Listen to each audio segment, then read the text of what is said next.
오늘 우리에게 주시는 하나님의 말씀 보겠습니다. 신약성경 빌립보서 4장 1절에서 9절까지 말씀입니다. 신약성경 빌립보서 4장 1절에서 9절까지 말씀입니다. 우리 잘 됐으면 같이 합독하겠습니다. 화면에 나오니까 같이 합독합니다. 시작.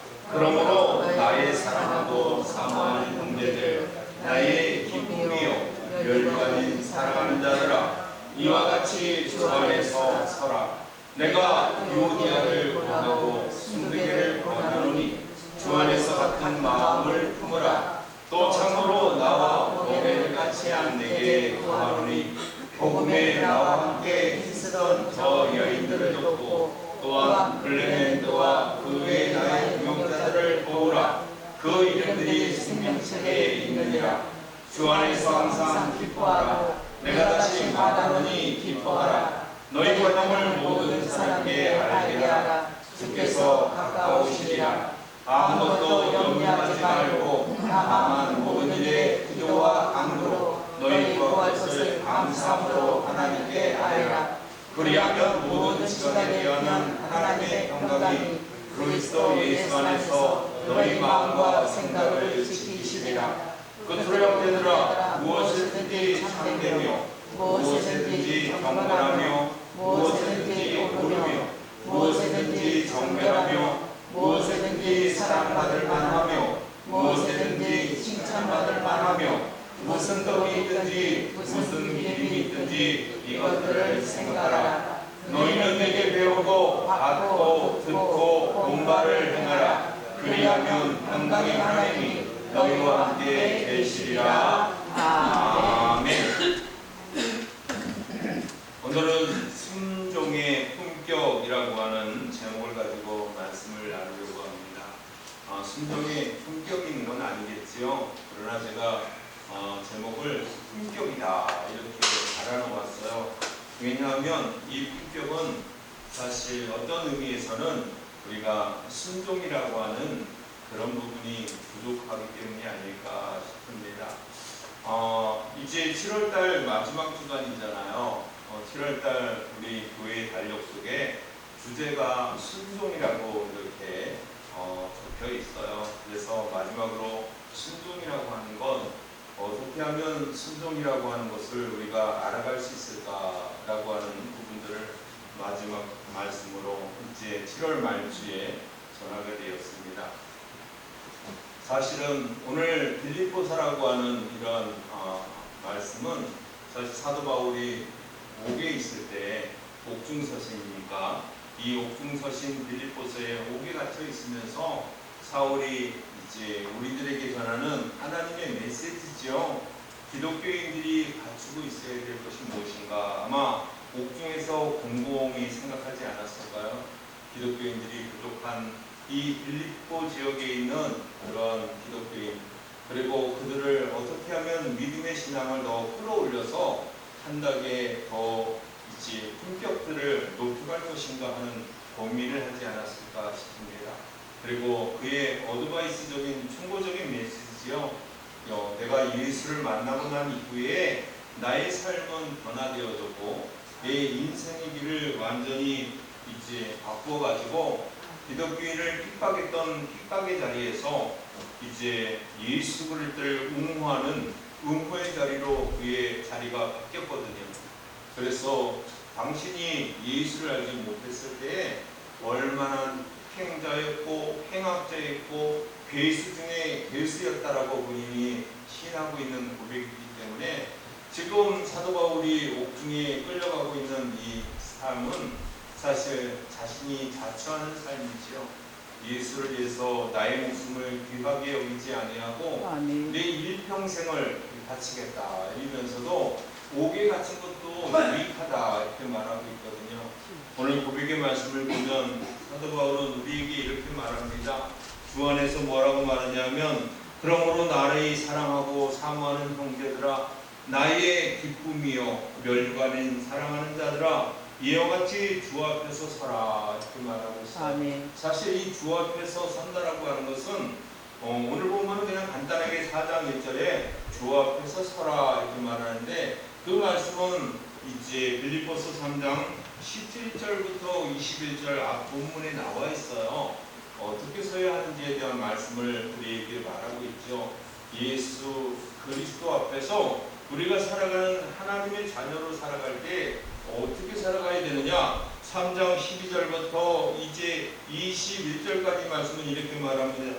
나의 사랑하는 자들아, 너희가 나 있을 때뿐만 아니라 더욱 지금 나 없을 때에도 항상 복종하여 두렵고 떨림으로 너의 구원을 이루라. 아멘. 두렵고 떨리는 마음을 가지고 구원을 이루어가야 된다 이렇게 말합니다. 아멘. 가볍게 여기지 말라는 거지요. 그러면서 13절에는 너희 안에서 행하시는 이는 하나님이시니 자기의 기쁘신 뜻을 위하여 너희에게 소원을 두고 행하게 하시나니. 아멘. 하나님이 당신의 뜻을 기쁘게 하기 위해서 우리 사람들에게 그 뜻을 놓고 소원을 두고 행하신다 이렇게 말하고 있어요. 아멘. 우리를 위한 하나님이다 이렇게 말하는 거지요. 그렇기 때문에 모든 일에 14절에 원망과 시비가 없게 하라. 원망을 내거나 시비를 걷는, 그래서 하나님 앞에 원망을 돌리거나 같은 지체끼리 원망을 받는 그러한 일을 가지고 싸움, 시비를 걸고 다툼이 생기지 않는 그러한 삶을 살아야 한다는 거예요. 그래서 15절에는 이는 너희가 흠이 없고 순전하여 어그러지고 거스러지는 세대 가운데서 하나님의 흠 없는 자녀로 세상에서 그들 가운데 빛들로 나타내며 라고 말하고 있어요. 하나님이 우리를 하나님의 빛의 자녀로서 흠이 없게 이 세상 가운데 살아가도록 만들어 주신다는 거예요. 아멘. 하나님이 그렇게 해주신다는 겁니다. 그러면서 생명의 말씀을 밝혔다 이렇게 신약편에 말합니다. 이 생명의 말씀을 밝혔다는 것은 하나님의 말씀을 뜻하는 거지요. 그 생명의 말씀을 가지고 다름질이 헛되지 아니하고 수고도 헛되지 아니하고 그리스도의 날에 내가 자랑할 것이 있게 하려 함이라 이렇게 말하고 있어요. 아멘. 주님이 오시는 그날 우리 주님 앞에 자랑하는 그러한 사람들이 될 수 있다는 거지요. 그러면서 17절과 18절은 이렇게 말합니다. 만일 너희 믿음의 재물과 섬김 위해서 내가 나를 전제로 드릴지라도 나는 기뻐하고 너희 무리와 함께 기뻐하리니 이와 같이 너희도 기뻐하고 나와 함께 기뻐하라 이렇게 말하고 있어요. 아멘. 하나님이 우리를 택하시고 이러한 은혜를 베푸심을 기뻐하라는 거예요. 아멘. 그러면서 오늘 말씀을 통해서 증거합니다. 하나님께서 우리에게 그러한 것을 준다는 거지요.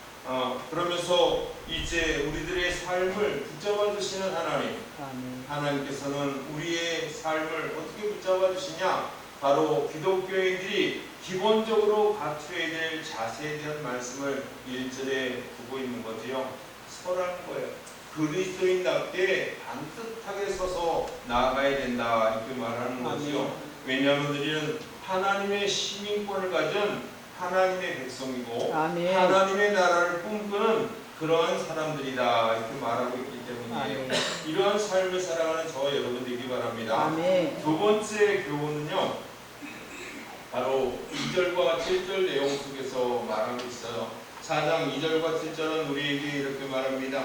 내가 유오디아를 권하고 순두개를 권하노니 주 안에서 같은 마음을 품으라. 마음의 일치를 요구하신다는 거예요. 마음이 주 안에서 같은 마음을 품고 또 이 동역자들을 도우라 이렇게 말합니다. 이 3절에서는요 동역자들을 도우라 이렇게 말하면서 나와 멍에를 같이 한 내게 구하노니 복음에 나와 함께 힘쓰던 저 여인들을 돕고 또한 클레멘트와 그 외에 나의 동역자들을 도우라.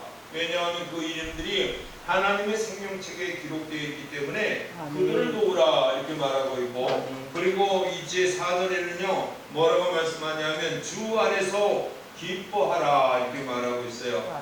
그리고 그 기쁨을 두 번이나 강조합니다. 기뻐할 뿐만 아니라 더 기뻐하는 삶을 살아야 된다 이렇게 말하고 있죠. 그리고 이제 5절에는 뭐라고 말씀하냐면 너희 관용을 모든 사람에게 알게 하라. 이 관용을 모든 사람이 알 수 있도록 그러한 관용을 베푸는 사람으로 살아가야 한다는 거예요. 그러면서 이제 하나님께서 6절의 말씀을 통해서 사도 바울이 아무것도 염려하지 말고 다만 모든 일에 기도와 간구로 구할 것을 감사함으로 하나님께 아뢰라 이렇게 말하고 있어요. 품으라, 도구라, 기뻐하라, 알게 하라, 아뢰라 이렇게 평강의 하나님께서 우리의 마음과 생각을 잘 지켜주신다는 거지요. 그렇게 말씀하고 있다는 겁니다. 예수님의 사역을 한번 바라보십시오. 예수님은요, 이 땅 가운데 오셔가지고 사역들을 할 때마다 가르치시고 치료하시고 그리고 하나님의 말씀을 전파하셨다. 이런 공생의 기간들을 우리 예수님은 몸소 보여주셨어요. 그래서 이 말씀을 통해서 예수를 믿는 사람들은 모르듯이 같은 마음을 품고 또 공역자들을 도와주고 그리고 주 안에서 늘 기쁨을 가지고 기쁨이 충만한 가운데 살아가고 또한 많은 사람들에게 관용을 베풀어서 그들은 정말 마음이 넓은 사람이야, 도량이 넓은 사람이야, 이해심이 아주 많은 사람이야, 이와 같은 관용적인 삶을 보여주라는 거예요. 그래서 알게 하라 이렇게 말하고 있어요. 그리고 감사함을 늘 하나님 앞에 아뢰 줄 아는 그런 온전한 그리스도의 인격을 갖추는 그런 의미를 우리에게 보여준다는 거지요. 사랑하는 성도 여러분, 기독교인들이 갖춰야 될 그러한 인격, 이거에 대해서 2절에 말하는 거죠. 기독교인들이 갖춰야 될, 품어야 될 인격이 이러한 인격들을 가지고 살아가야 한다는 거예요. 이것은요, 당연한 거예요. 그런데 당연한 것도 갖추지 못하고 살아갈 때가 많이 있다는 거지요. 예수님의 사역의 구심점을 한번 생각해 보십시오. 예수님의 사역은 그 중심이요, 누구한테 가 있냐면 가난한 자, 병든 자, 귀신 들린 자, 장이, 세상 사람들이 죄인이라고 따돌리는 사람들 뿐만 아니라 세상 속에서 버림받은 자들,